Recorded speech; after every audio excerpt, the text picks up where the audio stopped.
Stolen Light, Episodes 1-3, Full Pilot Arc. The streetlights flickered as Zylah Zahari walked home, her school bag heavier than it should have been.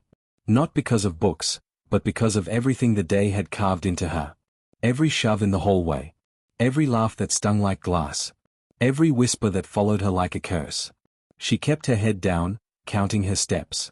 If she could just reach the Zahari estate gates, the golden bars would shut her away from the world. Safe.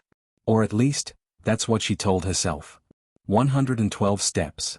113. 100 and... Crunch. Her breath caught. A sound behind her. Sharp, deliberate, out of place in the empty street. Her body froze, her pulse racing. Was someone there? Or was it just her imagination again? She walked faster.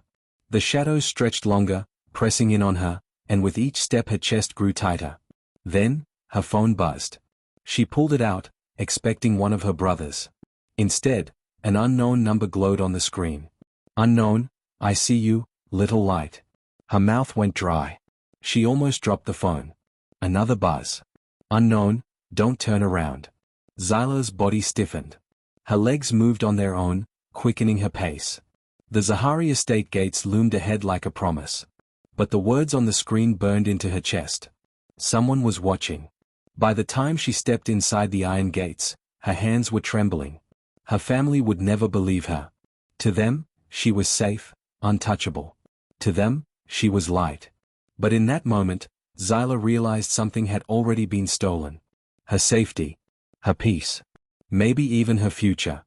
And when she reached her bedroom that night, her phone buzzed again. This time, from the same unknown number. The Zahari mansion stood like a fortress, marble walls gleaming under the night. But inside, Zylah always felt smaller, lonelier, and somehow more unseen. Her brothers, Zayden, Caden, and Raiden, were the golden triplets. Charismatic, perfect, adored. They filled the house with laughter, but none of it ever seemed to reach her. To them, she was the little sister who had everything, so why did she always look so dim? Her parents were no different. The Zaharis had built an empire on wealth and power. To them, weakness was an illusion. Struggles were excuses. Their daughter had no right to complain when her life was paved with gold. So Zylah hid everything. The bruises, the cruel words at school, the truth that every day felt like drowning.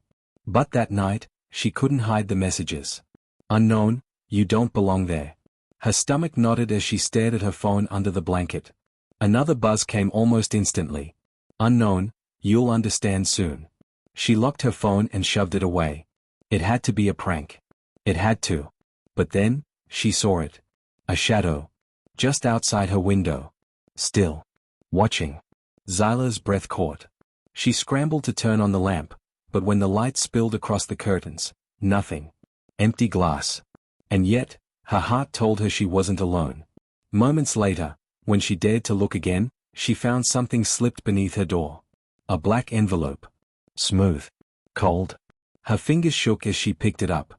Inside was a single photograph, of her, walking home earlier that day. Her bowed head. Her hunched shoulders. Captured like prey under a hunter's lens. Her lungs refused to fill. The phone buzzed again.